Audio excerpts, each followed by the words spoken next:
4 নম্বর পারায় 18 নম্বর পৃষ্ঠাে আল্লাহ রাব্বুল আলামিন জায়গা জমি সম্পর্কে সুন্দর একটা আয়াত দিয়ে দিয়েছে, সুন্দরভাবে বন্টনের বর্ণনা করে দেয়া আছে। এবং দেনমোহর এটাও আল্লাহ রাব্বুল আলামিন কোরআনে বলছে কি বলছে না? বলছে না? এই দুইটি আল্লাহর আইন কিন্তু রাষ্ট্রে চালু আছে, এই কারণে সমাজের প্রত্যেকটা মানুষ মানতে বাধ্য, তাই না? যদি না মানে তাহলে সমাজ থেকে চাপ আছে, রাষ্ট্র থেকে চাপ আছে, পরিবার থেকে চাপ আছে, সে সমাজে বসবাস করতে পারবে না, এই রাষ্ট্রে উন্মুক্তভাবে ঘোরাফেরা করতে পারবে না। কারণ হলো আল্লাহর আইন রাষ্ট্রে যখন চালু হয়ে যায় তখন রাষ্ট্রের প্রত্যেকটা মানুষ, মুসি থেকে নিয়ে শুরু করে প্রেসিডেন্ট পর্যন্ত সবাই মানতে বাধ্য হয়ে যায়, ঠিক কিনা? কিন্তু আল্লাহ রাব্বুল আলামিনের যে অন্যগুলো আইন যেগুলো আছে ইবাদত নামের ঝুরির মধ্যে, নামাজ, রোজা, হজ, যাকাত, এগুলো যদি আপনি মানেন তাহলেও সমস্যা নাই, না মানলেও সমস্যা নাই। কারণ হলো এটা এখনো রাষ্ট্রে আমরা নিতে পারি নাই, আমরা এখনো সংবিধানে এই নামাজ, রোজা, হজ, যাকাত এখনো উঠাতে পারি নাই। এই কারণে এগুলো পড়লেও সমাজ থেকে কোনো চাপ নাই, না পড়লেও কোনো চাপ নাই। দেখেন না আজকে জুমার দিন এলাকায় কি এই কয়জন মানুষ? এই কয়জন মানুষ কিন্তু আপনার সামনে ঘুরে বেড়াচ্ছে, আপনি নামাজ পড়ে বের হয়ে বলতে পারবেন হ্যাঁ তুমি নামাজ পড়ো নাই কেন, তুমি এলাকায় থাকতে পারবে না? সম্ভব? সম্ভব না। কারণ হলো এখন এটা রাষ্ট্রে পাশ হয়নি। রাষ্ট্র যদি পাশ হয়ে যায়, একজন মানুষ যদি এই বাহিরে এই যে ঘোরাফেরা করত, আপনি উন্মুক্তভাবে তাকে গিয়ে বলতে পারতেন তুমি নামাজ পড়ো নাই কেন, এখনই পুলিশকে খবর দেবো, তোমাকে ধরে নিয়ে যাবে, তাই না? এজন্য আমাদেরকে এই নামাজ কি করতে হবে? রাষ্ট্রে চালু করার চেষ্টা করতে হবে, সমাজে চালু করার চেষ্টা করতে হবে। কারণ যদি নামাজ রাষ্ট্রে চালু হয়ে যায় প্রত্যেকটা মানুষ নামাজ পড়তে বাধ্য হয়ে যাবে। যখন হজ এই রাষ্ট্রে চালু হয়ে যাবে, তার যখন টাকা পয়সা হবে সে হজ করতে বাধ্য হয়ে যাবে। যখন জাকাতের উপযুক্ত হবে, রাষ্ট্রে যখন চালু হয়ে যাবে সে জাকাতের আইন মানতে বাধ্য হয়ে যাবে। যখন সুদের আইন এই রাষ্ট্রে পরিচালিত হয়ে যাবে, তখন যারা সুদ খায় তারাও থেকে ফিরে থাকতে অবশ্যই বাধ্য হবে। ঘুষের আইন যখন এই সমাজে রাষ্ট্রে যখন পাশ হয়ে যাবে, তখন কলমের খোসা দিয়ে আর টাকা নিতে পারবে না। আলহামদুলিল্লাহি রাব্বিল মাশরিকাইনি ওয়া রাব্বিল মাগরিবাইন الذي خلق كل شيء زوجين وأوجب علينا للإحسان اليقين ونشهد أن لا إله إلا الله وحده لا شريك له ونشهد أن سيدنا وسندنا وحبيبنا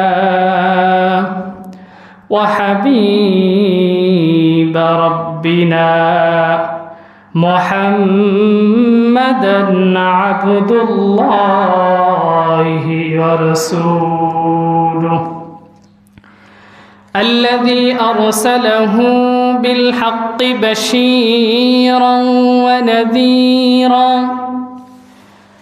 وداعيا إلى الله بإذنه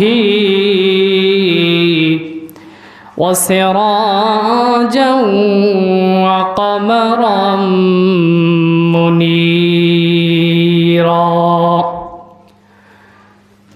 أما بعد فأعوذ بالله من الشيطان الرجيم بسم الله الرحمن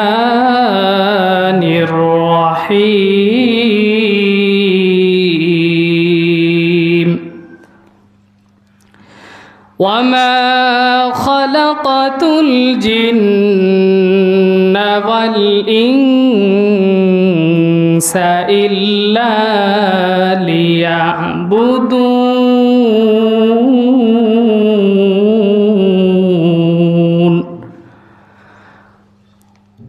وقال رسول الله صلى الله عليه وسلم إنما الأعمال بالنيات أو كما قال النبي عليه الصلاة والسلام إن الله وملائكته يصلون على النبي يا أيها الذين آمنوا صلوا عليه وسلموا تسليما شكل الدرود إبراهيم بري اللهم صل على محمد وعلى آل محمد كما صليت على إبراهيم وعلى آل إبراهيم إنك حميد مجيد اللهم بارك على محمد وعلى آل محمد كما باركت على إبراهيم وعلى آل إبراهيم إنك حميد مجيد আমাদের প্রভু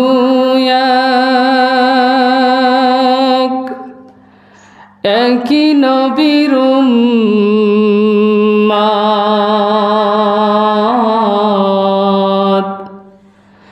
জীবন বিধান ঐশী বাণী কোরআন তবে কেন এক নাও হে মুসলমান এক হাও পরিয়াল কোরআন বাইতুল্লাহ এক মদিনা শরীফ এক উহুদ পাহাড় এক বদরের মাঠ এক তবে কেন এক নাও হে মুসলমান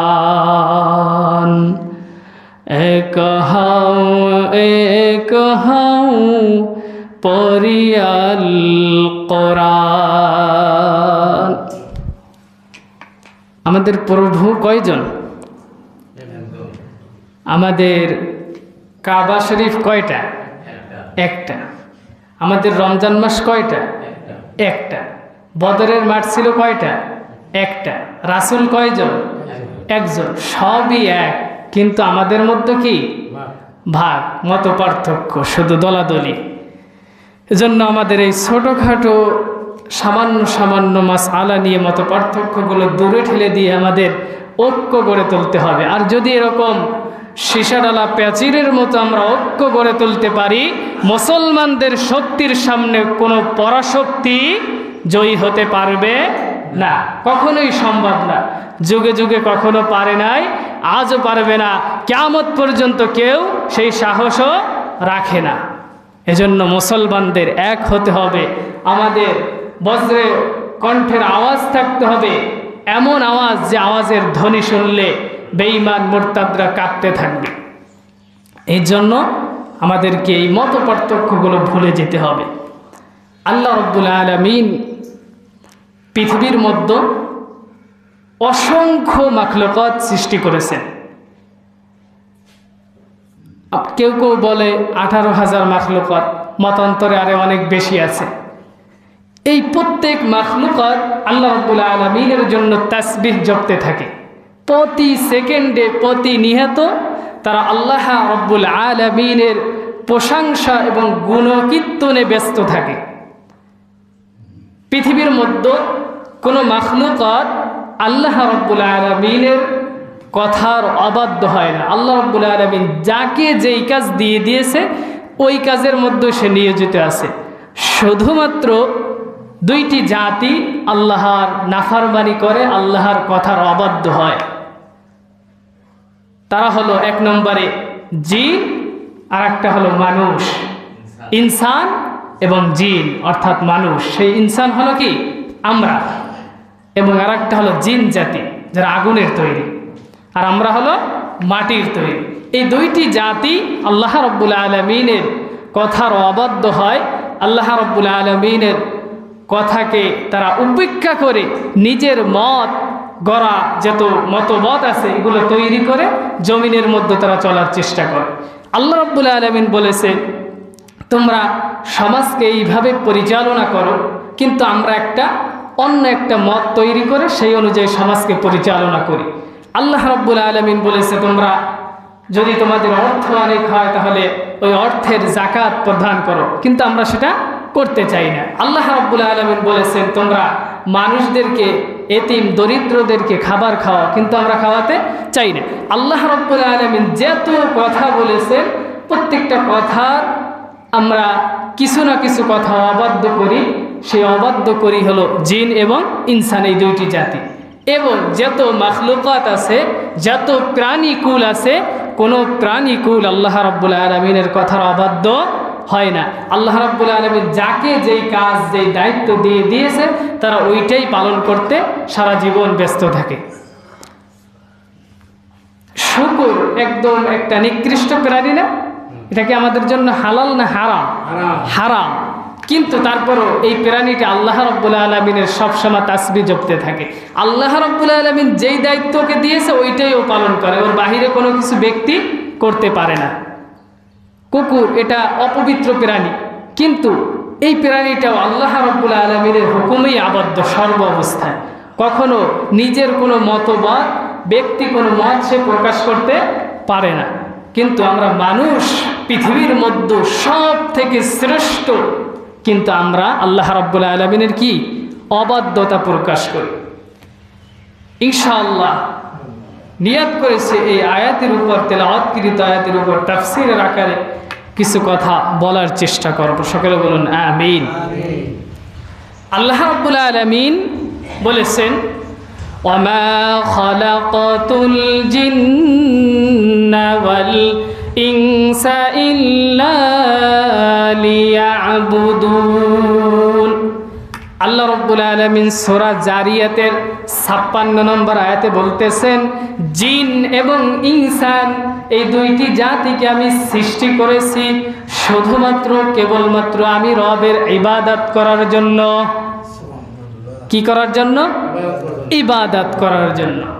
এই যে ইবাদত, এই শব্দটা বলেন তো আরবি নাকি বাংলা? আরবি শব্দ।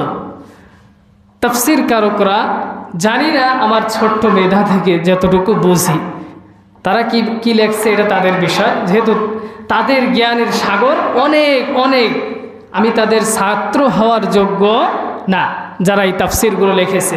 যত তাফসীর আছে, তাফসীর ইবনে কাসির, তাফসীর ইবনে মারিফুল কোরআন, তারপরে আরও যত তাফসীর আছে, তাফসীরে ফি জিলালিল কোরআন, প্রত্যেকটা তাফসীরে আমি দেখলাম সব জায়গায় এই আয়াতের ব্যাখ্যা লেখছে ইবাদত। আল্লাহ রাব্বুল আলামিন যেই ভাষাটা নাজিল করছে ওইটাই লিখে দিয়েছে যে আল্লাহ রাব্বুল আলামিন জিন এবং ইনসান জাতিকে সৃষ্টি করেছে ইবাদতের জন্য। কি করার জন্য? ইবাদত। এখন এই ইবাদত জিনিসটা কি? এটা একটা বাংলা শব্দ আছে না? কিন্তু সেই বাংলা শব্দ কোনোটা তাফসীরে আসে নাই, লেখে নাই। জানি না কেন তারা এটা লেখে না, এটা তারাই ভালো জানে। কিন্তু মানুষ এই ইবাদত নামটা নিয়ে পেরেশানিতে আছে। ইবাদত জিনিসটা কি? ইবাদত মনে করি আমরা ইবাদতের মধ্যে কয়েকটা জিনিস, 7 থেকে 8টা বিষয় আমরা মনে করি। নামাজ, রোজা, হজ, যাকাত, দান, খয়রাত, এই কয়েকটা মিলেই আমরা মোটামুটি মনে করি কি ইবাদত, তাই না? ইবাদত মনে করি তো এইগুলোই। রমজান মাসে রোজা, গরিবদেরকে খাওয়ানো, টাকা পয়সা থাকলে এতিম মিসকিনদেরকে বেশি বেশি দিলাম, আল্লাহর হুকুম, রোজা রাখলাম, নামাজ পড়লাম, হজ করলাম, যাকাত দিলাম, ইবাদত হয়ে গেল, আমি একজন ভালো বান্দা হয়ে গেলাম। এইটা মনে করি না? এইটাই মনে করি। কিন্তু ইবাদত জিনিসটা কি? ইবাদতের শাব্দিক যে বাংলা অর্থ এটা হলো গোলামি। কি? গোলামি করা। কি করা? গোলামি করা। যদি তাফসীরের মধ্যে এই কথাটা লিখতো মনে হয় একটু ভালো হতো যে আল্লাহ রাব্বুল আলামিন জিন এবং ইনসান জাতিকে সৃষ্টি করেছে শুধুমাত্র তার গোলামি করার জন্য। কি করার জন্য? গোলামি। গোলাম শব্দটা যখন আসে তখন আর ওই ব্যক্তির নিজের কিছু থাকে না। গোলাম মনিবের কথা শুনতে বাধ্য নাকি না শুনলেও হয়? বাধ্য না? অবশ্যই বাধ্য। গোলাম যে হয় মানুষের, যেরকম আরব বিশ্বে গোলাম ছিল, গোলামদের মালিকের প্রত্যেকটা কথা শোনা লাগতো, যদি না শুনতো তাহলে নির্যাতিত হতে হতো। তা ঠিক তদ্রূপ আল্লাহ রাব্বুল আলামিন আমাদেরকে পৃথিবীর মধ্যে সৃষ্টি করেছেন তার কি করার জন্য? গোলামি করার জন্য। এই শব্দটা যখন নেব আমরা মাথার মধ্যে যে ইবাদত করার জন্য না, গোলামি করার জন্য, তখন আল্লাহ রাব্বুল আলামিনের প্রত্যেকটা আইন আমার কাছে মানা কি হয়ে যাবে? বাধ্যতামূলক হয়ে যাবে। কারণ আমি কি? তার গোলাম, আর সে আমার কি? মনিব। মনিবের হুকুম আমার অবশ্যই পালন করতে হবে, এখানে কোনো ধরনের ফাঁকিঝুঁকি করা যাবে না। আর যখন ইবাদত হিসেবে শব্দটাকে নেব তখন মনে করব নামাজ, রোজা, হজ, যাকাত এই কয়েকটা করলেই হয়ে গেল, অন্য যেগুলো আছে এগুলো না মানলেও হবে। কিন্তু আল্লাহ রাব্বুল আলামিন কি খালি 5-6টা হুকুম দুনিয়ার মধ্যে পাঠিয়ে আমাদেরকে দিয়েছেন? এই কোরআনের মধ্যে আল্লাহ রাব্বুল আলামিন কি মাত্র 7টা-8টা বিষয় দিয়েছেন? অসংখ্য বিষয় দুনিয়ার মধ্যে মানুষ চলার জন্য একদম শুরু থেকে শেষ পর্যন্ত পুরো A to Z সব কিছু আল্লাহ রাব্বুল আলামিন কোরআনের মধ্যে বলে দিয়েছেন। আর এই প্রত্যেকটা জিনিসের নামই কি? গোলামি। কি? গোলামি। আল্লাহ রাব্বুল আলামিনের হুকুমকে মানাই কি? গোলামি। আল্লাহ রাব্বুল আলামিন যেটাকে আদেশ করেছেন ওটাকে মেনে নেওয়ার নাম কি? গোলামি। যেটাকে নিষেধ করেছেন ওটাকে ছেড়ে দেওয়ার নাম কি? গোলামি। তাহলে বলেন তো ইবাদত শব্দের অর্থ কি? গোলামি করা। তাহলে আমরা কার গোলাম?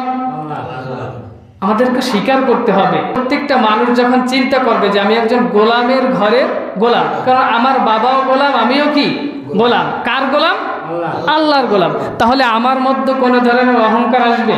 কোনো ধরনের দেমাক আসবে যে আমি তো একজন গোলাম, আমি তো আল্লাহর প্রত্যেকটা হুকুম মেনে নিতে বাধ্য? কোনো ধরনের লজ্জাবোধ করা যাবে না। আল্লাহ রাব্বুল আলামিন যেখানে যে হুকুম আদেশ করেছে এটাকে আমার মেনে নিতেই হবে, বাধ্যতামূলক। এই ইবাদত নামের ঝুড়ির মধ্যে আমরা কয়েকটা ইবাদত নিয়ে, কয়েকটা গোলামি নিয়ে আর সবগুলো আমরা দূরে ঠেলে দিয়েছি। এই কোরআনকে আমরা 3টি ভাগ করেছি। কয়টি ভাগ? 3টি ভাগ করেছি। ইনশাআল্লাহ আজকে বলার চেষ্টা করবে এই 3টি ভাগ। 1 নম্বর ভাগ হলো ইবাদত। কি?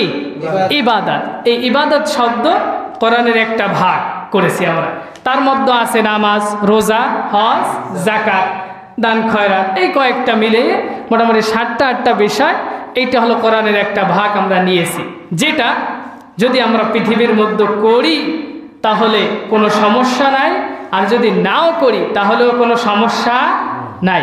এই যে সমস্যা নাই এই কথাটা এই কারণে বললাম, একটু বিবেক দিয়ে আপনারা একটু কথাগুলো বোঝার চেষ্টা করেন। কোরআনের তাফসীর আকারে ইনশাআল্লাহ কথা বলার চেষ্টা করতেছি যে পৃথিবীর মধ্যে আপনি যদি নামাজ না পড়তে আসতেন আজকে জুমার দিনে, তাহলে আপনার ফ্যামিলি থেকে বলতো না আপনার স্ত্রী যে আজকে যদি তুমি জুমার নামাজে না যাও তাহলে আমি তোমাকে ডিভোর্স দিয়ে দেব? এরকম কোন স্ত্রী আছে আপনাদের সমাজে? আছে? আজকে যদি তুমি আল্লাহর হুকুম ফরজ সালাত না পড়তে যাও তাহলে তোমার ঘরে আর আমি থাকবো না, এরকম কোন স্ত্রী আছে? নেই। এরকম কোন মা আছে যে সন্তান তুমি যদি আজকে নামাজ পড়তে না যাও তাহলে আমি তোমাকে সন্তান হিসেবে পরিচয় দেব না? আছে? তাহলে ফ্যামিলিগত কোনো চাপ আছে? চাপ নেই। আচ্ছা, এটা ফ্যামিলি বাদ দিলাম। এরপরে সমাজে বসবাস করেন না, সমাজের যে নেতারা আছে, মাথা যারা আছে, তারা কি আপনাকে বিকালবেলা বের হয়ে বলবে যে তুমি আজকে জুমার সালাতে যাও নাই, আজকে এই গ্রাম থেকে তুমি বেরিয়ে যাও, এই গ্রামে বসবাস করতে পারবে না?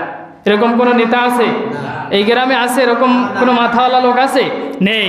তাহলে সমাজ থেকেও কোনো চাপ আসলো না, পরিবার থেকে কোনো চাপ নাই, সমাজ থেকেও কোনো চাপ নাই। এবার আসেন রাষ্ট্র থেকে যে প্রশাসনরা দায়িত্বে আছে আমাদের এলাকায়, তারা কখনো এসে বলবে না আজকে জুমার সালাতে এই বাড়ি থেকে কয়জন যায় নাই, এই কয়জন চলো তোমাদেরকে আদালতে যেতে হবে, জেলখানায় থাকতে হবে, রাষ্ট্রের মামলায় তোমাকে দাঁড়াতে হবে। কোনো প্রশাসন আসবে? আসবে? তাহলে প্রশাসন থেকেও কোনো চাপ নাই। তাহলে যেটা বলতেছিলাম যে নামাজ এটা আমরা একটা স্বতন্ত্র ইবাদত মনে করে নিয়েছি, যেটা পড়লেও সমস্যা নাই, না পড়লেও সমস্যা নাই। যদি না পড়তে আসি, পরিবার থেকে কোনো চাপ নাই, সমাজ থেকে কোনো চাপ নাই, রাষ্ট্র থেকেও কোনো চাপ নাই, কোনো সমস্যাই নাই। আর যদি পড়ি তাহলেও এসে কেউ বলবে না আজকে তুমি নামাজ পড়ছো কেন, তোমার ঘরে ভাত নাই, এরকম কেউ বলবে? এরকম কেউ বলবে না আজকে তুমি নামাজ পড়ছো কেন, সমাজে বসবাস করতে পারবে না, কেউ বলবে? যদি আজকে তুমি নামাজ পড়ছো কেন, এই রাষ্ট্রের মধ্যে তুমি থাকতে পারবে না, অন্য রাষ্ট্রে চলে যাও, এরকম বলবে রাষ্ট্র থেকে কেউ বলবে না। তাহলে নামাজটা একটা স্বতন্ত্র ইবাদত হিসেবে আমরা গণ্য করে নিয়েছি। ইবাদত নামের ঝুরির মধ্যে, ইবাদত নামে ঝুরির মধ্যে যেটা আছে সেটা হলো 1 নম্বরে নামাজ, যেটা পড়লেও সমস্যা নাই, না পড়লেও সমস্যা নাই। রোজা, এবার আসেন, রমজান মাস সামনে আসতেছে না, মাত্র 1.5 মাস পরে রোজা আসতেছে। দেখবেন চায়ের দোকানে সবাই পর্দা করা শুরু করবে, পর্দা টাঙিয়ে, তাই না? কত সুন্দর, বলবে কি এই বাহিরে বসে খাইস না, মানুষজন দেখবে, মন্দ বলবে, ভিতরে গিয়ে তুই পর্দার সহকারে খা। তাকে কি করলো? সাপোর্ট করলো। মানে ইবাদত, এই যে একটা আল্লাহর হুকুম ফরজ, রমজান মাসে বছরে একটি মাস রোজা, এই রোজাটা যে সে রাখলো না, তার ফ্যামিলি থেকে কি কেউ বলবে আজকে রোজা রাখো নাই, তুমি আমার ফ্যামিলিতে বসবাস করতে পারবে না, বলবে? বলবে না। সে এই যে রোজা রাখলো না, সমাজ থেকে কেউ বলবে যে এই সমাজে বসবাস করতে পারবে না? রাষ্ট্র থেকে আসবে কেউ যে তোমাকে ধরে নিয়ে যাবো, চলো রোজা রাখো নাই কেন, আসবে? আসবে না। এবার যে রোজা রাখছে তাকেও কিন্তু কেউ বলবে না তুমি যে রোজা রাখলা কেন, এই সমাজে বসবাস করতে পারবে না, কোনো সমস্যা আছে? অর্থাৎ রোজা রাখলেও সমস্যা নাই, না রাখলেও কোনো সমস্যা নাই। স্বতন্ত্র হিসাবে ইবাদতগুলো আমরা নিয়ে নিয়েছি।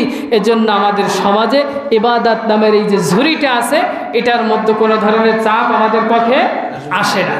এরপরে হজ, যাদের টাকা পয়সা আছে, এলাকার মধ্যে জায়গার পর জায়গা কিনতে আছে, কিন্তু পাশের বাড়ির লোক কোনো রকম একটা কুইরে ঘরে থাকতেছে, কিন্তু তারপরেও কি এলাকার কেউ এসে বলবে তুমি এত জায়গা কেন করো, এলাকায় বসবাস করতে পারবে না, তুমি আগে হজ করতে যাও, কেউ বলবে? বলবে না। তাহলে হজ যদি করেন তাহলেও সমস্যা নাই, না করলেও সমস্যা নাই। আপনার অনেক টাকা পয়সা আছে, এতিম মিসকিন না খেয়ে আছে, আপনি দান করেন না, কিন্তু কেউ এসে বলবে না তুমি দান করো না কেন, এই এলাকায় বসবাস করতে পারবে না, কেউ বলবে? মসজিদের আমি ইমাম সাহেব, আমিও কখনো গিয়ে বলবো না যে তুমি দান করো না কেন, পারবো বলতে? সেটাও আমি বলতে পারবো না। তাহলে এই ইবাদত নামের যে ঝুরির মধ্যে যে ইবাদতগুলো আছে, এগুলোকে আমরা স্বতন্ত্র ইবাদত হিসেবে গণ্য করে নিয়েছি, যেটা করলেও সমস্যা নাই, না করলেও কোনো সমস্যা নাই। তাহলে কোরআনের প্রথম ভাগে যেটা আমরা পেলাম, এই ইবাদতগুলো করলেও সমস্যা নাই, না করলেও কোনো সমস্যা নাই, এগুলো আমাদের সমাজ থেকে কোনো চাপ আসে না। এই চাপ আসে না কেন বলেন তো, কেন আসে না? 2 নম্বর ভাগে আসেন, তাহলে বুঝতে পারবেন। কোরআনের 2 নম্বর ভাগে যেটা আছে সেটা হলো রাষ্ট্রীয় ইবাদত। আমাদের রাষ্ট্রে 2টি ইবাদত অবশ্যই করতে হবে, বাধ্যতামূলক। করলে কোনো সমস্যা নাই, না করলে সমস্যা আছে। করলে কোনো সমস্যা নাই, না করলে সমস্যা আছে। সেটার 1 নম্বরে হলো দেনমোহর। কোনো ছেলে যদি বিবাহ করে আর যদি বলে যে আমি দেনমোহর বানবো না, শুধু বিবাহ করব, তাহলে ওই ফ্যামিলি যদি রাষ্ট্রের কাছে গিয়ে মামলা দেয়, তাহলে রাষ্ট্র অবশ্যই তার মামলা গ্রহণ করবে। কিন্তু আল্লাহ রাব্বুল আলামিন এই দেনমোহরের কথা কোরআনুল কারীমে মাত্র 5 বার বলেছেন। কয়বার? 5 বার। আর নামাজের কথা আল্লাহ রাব্বুল আলামিন কোরআনে কয়বার বলেছেন? 82 বার। কয়বার? 82 বার। এবার আসেন, আল্লাহ রাব্বুল আলামিন নামাজের কথা কোরআনে বলছে 82 বার, আর দেনমোহরের কথা বলেছে 5 বার। কিন্তু কেউ যদি নামাজ না পড়ে, আর আপনি যদি এই থানায় গিয়ে বলেন যে আমাদের এলাকায় অমুক ব্যক্তি নামাজ পড়েন, একটা মামলা নেন, তাহলে কি মামলা নেবে? আরো বলবে পাগল হয়েছে, কে পাবনা ঘরে পাঠাও, তাই বলবে না? তাই বলবে। কিন্তু আপনার এলাকায় যদি কেউ বিবাহ করে, ঘরে একটা মেয়ে নিয়ে আসে, কিন্তু কোনো ধরনের হুজুর ডাকে নাই, কোনো ধরনের রেজিস্ট্রি করে নাই, কলমা করে নাই, কোনো ধরনের দেনমোহর বাঁধে নাই, আর আপনি যদি পুলিশকে খবর দেন, সঙ্গে সঙ্গে দেখবেন পুলিশ চলে আসবে। আসবে না? কারণ কি? কারণ এই দেনমোহরটা আমাদের রাষ্ট্রে কি আছে? চালু আছে। আমাদের সংবিধানে এটা চালু আছে যে দেনমোহর ছাড়া যদি, কলমা ছাড়া যদি, ইসলামিক আইন ছাড়া যদি কেউ বিবাহ বন্ধনে আবদ্ধ না হয়, তাহলে তাকে কি হবে? পানিশমেন্ট হবে, তাকে ধরে নিয়ে আসা হবে। এই কারণে সমাজ থেকে চাপ আছে, রাষ্ট্র থেকে চাপ আছে, পরিবার থেকে চাপ আছে, সব জায়গা থেকে চাপ আছে, একটাই কারণ, তার কারণ হলো দেনমোহরটা আমাদের রাষ্ট্রে কি আছে, চালু আছে, আমাদের রাষ্ট্রে আইনটা চালু করা আছে, এই কারণে দেনমোহর অবশ্যই বাড়তে হবে। কিন্তু কোরআনুল কারীমে আল্লাহ রাব্বুল আলামিন নামাজের কথা ৮২ বার বলছে, তারপরেও নামাজের মামলা নেবে না, এই কারণে, কারণ নামাজটা আমাদের সমাজে রাষ্ট্রে পরিচালিত নাই। সংবিধানে কি আছে যে নামাজ না পড়লে তাকে আটকে রাখতে হবে? নাই। তাহলে মুসলমানের দেশ এটা কেমন মুসলমানের দেশ বলুন? এজন্য আল্লাহর রাসূল সাল্লাল্লাহু আলাইহি ওয়াসাল্লাম বলেছেন, সর্বপ্রথম তোমরা যখন ক্ষমতায় যাবে, আল্লাহ রাব্বুল আলামিন সেই কথা বলেছেন, যখনই তোমরা ক্ষমতায় যাবে, তোমাদেরকে যখন আমি ক্ষমতা দিব, কুলিল্লাহুম্মা মালিকাল মুলক তুতিল মুলকা মান তাশা ওয়া তানজিউল মুলকা মিম্মান তাশা ওয়া তুইজ্জু মান তাশা ওয়া তুযিল্লু মান তাশা বিয়াদিকাল খায়র। এই ক্ষমতা যখন তোমাদেরকে আমি দেব, সর্বপ্রথম তোমরা আমার কোরআনকে সমাজে প্রতিষ্ঠা করবে। কি প্রতিষ্ঠা করবে? কোরআনকে প্রতিষ্ঠা করবে। এই কারণে আপনার মামলা নামাজের নেবে না, কারণ নামাজ কখনো রাষ্ট্রে এখনো রাষ্ট্রীয় আইন অনুযায়ী পরিচালিত হয় নাই। ২ নম্বর যেটা আমাদের রাষ্ট্রে বাধ্যতামূলক, সেটা হলো যদি কোনো পিতা মারা যায়, তখন সন্তান যে কয়জন আছে ৪-৫ জন, সবাইকে জায়গা জমি বন্টন করে দিতে হবে সমানভাবে। যদি না দেয়, তাহলে এক ভাই যদি আরেক ভাইয়ের নামে আদালতে গিয়ে অথবা কোর্টে গিয়ে মামলা দেয়, মামলা গ্রহণ করবে। করবে না? করবে না? অবশ্যই করবে। কিন্তু এক ভাই অনেক গরিব, আর এক ভাই অনেক বড় লোক, তাকে কোনো ধরনের জাকাত দিচ্ছে না, কোনো ধরনের দান করতেছে না, ওই ভাই যদি কোর্টে গিয়ে বলে যে আমার ভাইয়ের অনেক টাকা পয়সা আছে কিন্তু জাকাত দেয় না, কখনো আমাকে কখনো 10টা 1000 টাকা দিয়ে সহযোগিতা করেন, আপনি একটা মামলা নেন, নেবে? নেবে না। কারণ হলো এই আইনটা রাষ্ট্রে পরিচালিত নাই। জায়গা জমির আইন রাষ্ট্রে পরিচালিত আছে, এই কারণে আপনার মামলাটা গ্রহণ করবে। এই যে আইনটা প্রচারিত আছে, এটা আল্লাহর আইন নাকি অন্য কারো আইন? আল্লাহর আইন না? এই যে জায়গা জমি ভাগ করে দেয়, এটা আল্লাহর আইন না? ৪ নম্বর পারায় 18 নম্বর পৃষ্ঠাে আল্লাহ রাব্বুল আলামিন জায়গা জমি সম্পর্কে সুন্দর একটা আয়াত দিয়ে দিয়েছে, সুন্দরভাবে বন্টনের বর্ণনা করে দেয়া আছে। এবং দেনমোহর, এটাও আল্লাহ রাব্বুল আলামিন কোরআনে বলছে কি বলছে না? বলছে না? এই দুইটি আল্লাহর আইন কিন্তু রাষ্ট্রে চালু আছে, এই কারণে সমাজের প্রত্যেকটা মানুষ মানতে বাধ্য, তাই না?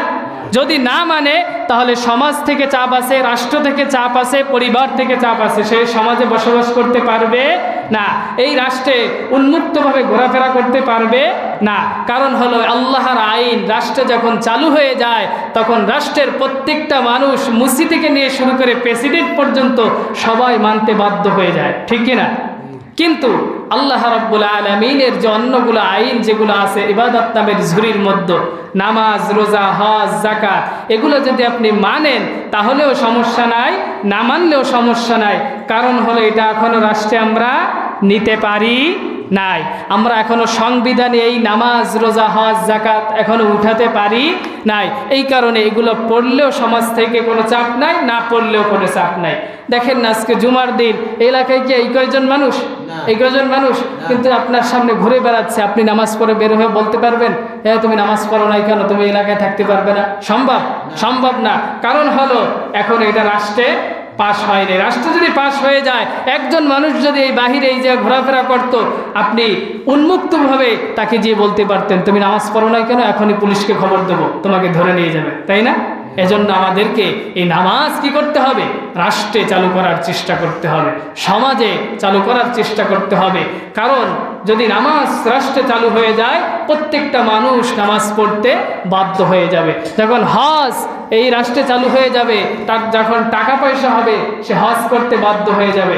যখন জাকাতের উপযুক্ত হবে, রাষ্ট্রে যখন চালু হয়ে যাবে, সে জাকাতের আইন মানতে বাধ্য হয়ে যাবে। যখন সুদের আইন এই রাষ্ট্রে পরিচালিত হয়ে যাবে, তখন যারা সুদ খায় তারাও থেকে ফিরে থাকতে অবশ্যই বাধ্য হবে।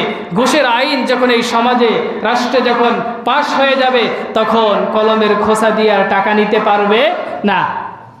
এজন্য কোরআনের যে ২য় নম্বর ভাগ, এটা আমাদের সমাজে বাধ্যতামূলক চলতেছে। ১ নম্বরে দেনমোহর, ২ নম্বরে হলো জায়গা জমির বন্টন, কারণ এটা রাষ্ট্রে চালু আছে।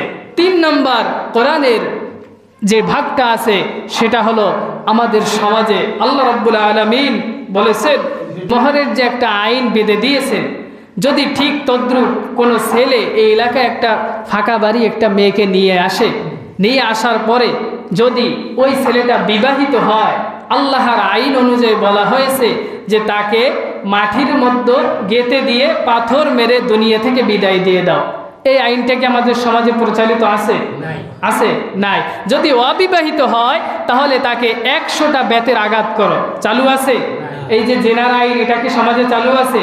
কিন্তু যদি সে জেনা না করে বিবাহ বন্ধনে আবদ্ধ হয় আর যদি দেনমোহর না দেয় তাহলে কিন্তু তাকে পুলিশে ধরে নিয়ে যাবে। দেখেন, একই বিষয়, বিবাহের বিষয়, কিন্তু একটার আইন সমাজে চালু থাকার কারণে সবাই মানতে বাধ্য, আর একটার আইন চালু না থাকার কারণে আপনার বাড়ির পাশে ওপেনলি যদি কোনো ছেলে জেনা করে তারপরেও আপনি তাকে পুলিশে দিতে পারবেন, কিন্তু আল্লাহর আইন দিয়ে তাকে 100 বেতের আঘাত দেওয়ার ক্ষমতা আপনার নাই। কিছু কিছু আল্লাহর আইন এরকম আছে যেগুলো মানতে চাইলেও সম্ভব না। যেরকম আমরা যদি চাই যে আমাদের সবাই নামাজ পড়তে হবে, আমরা কি সম্ভব? পারবো? রাষ্ট্রে যতদিন আইনটা পাস না হবে সম্ভব? সম্ভব না। আমরা যদি চাই এলাকার সবাই জাকাত দেবে যাদের টাকা আছে, সম্ভব? আমরা যদি চাই যাদের টাকা পয়সা আছে রমজান মাসে ওই কোরবানির সময় অবশ্যই কোরবানি দিতে হবে, পারবো এই আইন চালু করতে যতক্ষণ রাষ্ট্রে চালু না হবে? তাহলে এই জায়গায় একটা গেট দিয়ে রাখছে, সেই গেটটা হলো কি? সংসদ ভবন। সংসদ ভবনের মধ্যে যতদিন আমরা কোরআনকে ঢুকাতে না পারবো ততদিন আমরা আল্লাহর সব আইন মানতে পারবো না। এজন্য আল্লাহ রাব্বুল আলামিন আমাদেরকে বলেছেন তোমরা আল্লাহর ইবাদত করো, আল্লাহর দাসত্ব করো, এবং 2 নম্বরে তোমরা আল্লাহর দ্বীন সমাজের মধ্যে প্রতিষ্ঠা করার চেষ্টা করো। তাহলে আজকে যে আয়াতটা বলেছিলাম ওয়ামা খালাকাতুল জিন্না ওয়াল ইনসা ইল্লা লিয়াবুদুন, এই যে লিয়াবুদুন শব্দটা ইবাদত, এটা কি ইবাদত নাকি গোলামি? সবাই বলেন তো। গোলামি। ইবাদত শব্দ কি? গোলামি। ইবাদত শব্দটা হলো আরবি। ইবাদত শব্দ কি? আরবি। আর এর বাংলা অর্থ কি? গোলামি। গোলামি মানে কি? আল্লাহর হুকুম একদম সূরা ফাতিহা থেকে শুরু করে সূরা নাস পর্যন্ত প্রত্যেকটা হুকুম মেনে নেওয়া, তাই না? প্রত্যেকটা হুকুম মেনে নিতে হবে। আর যদি মনে করি ইবাদত, তাহলে নামাজ রোজা হজ যাকাত দিয়ে শেষ হয়ে যাবে, অন্য হুকুমগুলো আর মানা লাগবে না। তাহলে আজ থেকে আমরা শুনলাম কি যে আমরা ইবাদত করব না, আল্লাহর গোলামি করব। কি করব? গোলামি করব, আল্লাহর দাসত্ব করব। আমরা আল্লাহর গোলাম হয়ে জমিন থেকে বিদায় নেব, পারবো না সবাই? ইনশাআল্লাহ। আল্লাহ রাব্বুল আলামিন যেই কথা বলতেছেন আল্লাহর রাসূলের মাধ্যমে যে তোমরা জমিনের মধ্যে যেরকম তোমার নামাজ প্রতিষ্ঠা করার জন্য, নামাজ পড়ার জন্য যেরকম কাজ করতেছো, তোমাদের সন্তানকে পরিচালনা করার জন্য যেমন কাজ করতেছো, তোমরা যেরকম জমিনের মধ্যে আয় রোজগার করার জন্য সারাদিন পরিশ্রম করতেছো, ঠিক তদ্রূপ আমার কোরআন তোমরা জমিনের মধ্যে প্রতিষ্ঠা করার জন্য ঠিক তদ্রূপ মেহনত করতে হবে। যদি মেহনত না করো তাহলে সমাজে আমি কখনোই তোমাদের জন্য দিন প্রতিষ্ঠা করা সহজ করে দিব না। এজন্য দিন প্রতিষ্ঠার কাজে আগাতে হবে না? আগাতে হবে, অবশ্যই হবে। যদি না আগাই তাহলে আমরা তো শুনেছিলাম আগে এক জুমায় এর সম্পর্কে আলোচনা, যে দিন সম্পর্কে যদি আমরা প্রতিষ্ঠার কাজে যদি না আগাতে পারি, যদি সহযোগিতা না করতে পারি, যদি এই সমাজে এই রাষ্ট্রে আল্লাহর প্রত্যেকটা আইন নেওয়ার জন্য যদি পরিশ্রম না করতে পারি, মেধা শ্রম টাকা পয়সা যা কিছু দিয়ে পারি এগুলো যদি আমরা ব্যয় করতে না পারি, তাহলে আল্লাহ রাব্বুল আলামিন আমাদেরকে জান্নাতে দিবেন না। আব্দুল্লাহ ইবনে মুবা, সেও তো নামাজ পড়তো, সেও তো হজ করতো, সেও তো সব কিছু করতো, কিন্তু যে সে কি করতো না? আল্লাহ রাব্বুল আলামিনের এই কোরআন প্রতিষ্ঠার জন্য কখনোই কাজ করতো না। আল্লাহ রাব্বুল আলামিনের হাবিব যখন যুদ্ধে যাইতো তিনি ওই যুদ্ধে অংশগ্রহণ করতো না, কিন্তু যুদ্ধে যাওয়ার আগে আল্লাহর রাসূল যত জায়গায় গেছে সব জায়গায় তিনি তার সঙ্গে ছিলেন। এখন আপনি আমাদের সমাজে যারা দিন প্রতিষ্ঠা করে তাদেরকে ভালোবাসলেন, তাদের সঙ্গে করলেন, নামাজ পড়লেন, রুকু করলেন, হজ করলেন, জাকাত দিলেন, সব করলেন, কিন্তু সে যখন বলল যে আমরা আল্লাহর কোরআন সমাজে নিব, রাষ্ট্রে নিব, প্রতিষ্ঠা করার কাজ করব, তখন আপনি তার থেকে একটু সরে গেলেন অথবা পিছনে গিয়ে কথা বলা শুরু করলেন। তাহলে আপনি কি আল্লাহর রাসূলের দলে থাকলেন, ওমর রাদিয়াল্লাহু তাআলা আনহুর দলে থাকলেন, নাকি আব্দুল্লাহ ইবনে উবাইর দলে চলে গেলেন? নিজের বিবেক দিয়ে একটু চিন্তা করেন। কারণ আল্লাহ রাব্বুল আলামিন তো বলেই দিয়েছে যে পৃথিবীর মধ্যে আমি 2টি জাতিকে সৃষ্টি করেছি ইবাদত করার জন্য, গোলামি করার জন্য, জিন এবং ইনসান। এর কারণ হলো এইটা যে জিন এবং ইনসান জাতিকে আল্লাহ রাব্বুল আলামিন একটা মগজ দিয়েছে। কি দিয়েছে? মগজ। এই মগজটা দিয়ে সে চিন্তা করতে পারে যে কোনটা ভালো আর কোনটা মন্দ। আমরা উপলব্ধি করতে পারি যে আজকে জুমার সালাত পড়তে আসছি, এই কারণে আমাদের আল্লাহ রাব্বুল আলামিন কিয়ামতের দিন একটা প্রতিদান দেবে, এই কারণেই আসছি। যদি না বুঝতাম তাহলে কি আসতাম?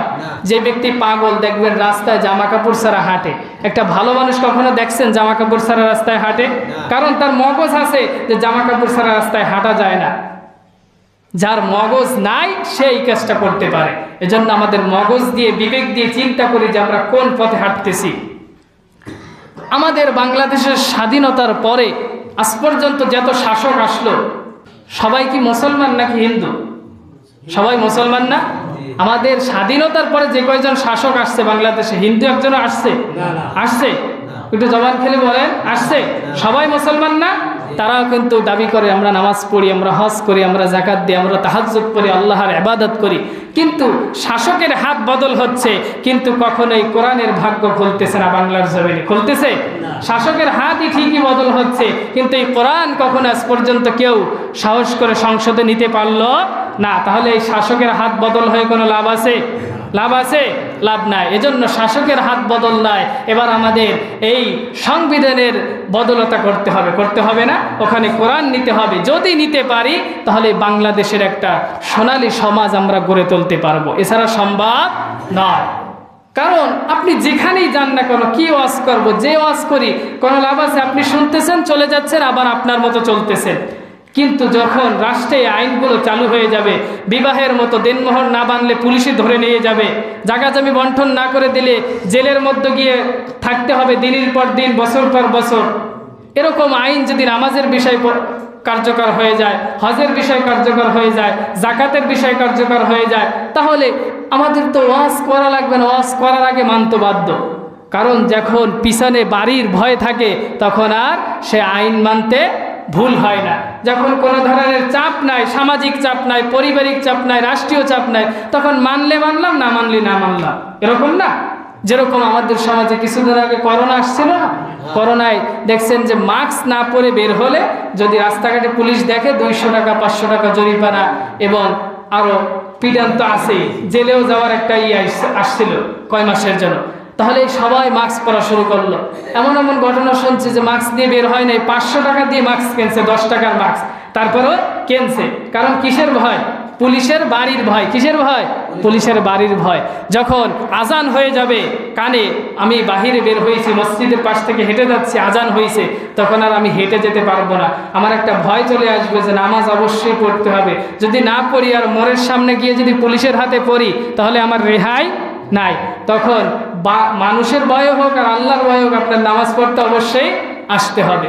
এজন্য সমাজে কোরআন প্রতিষ্ঠা করতে হবে। শাসকের হাত বদল করলে হবে না, আমাদের বদল করতে হবে ওই সংবিধানের যে ভাগ্যটা আছে ওটাকে বদল করতে হবে। ওখানে কোরআনকে পরিপূর্ণভাবে নিতে হবে। যদি নিতে পারি আমাদের সমাজটা সুন্দর হয়ে যাবে, তাই না? আল্লাহ রাব্বুল আলামিন আমাদের এই বিষয়গুলো আমল করার তৌফিক দান করুন। সুবহানাকাল্লাহুম্মা ওয়া বিহামদিকা আস্তাগফিরুকা ওয়া আতুবু ইলাইক।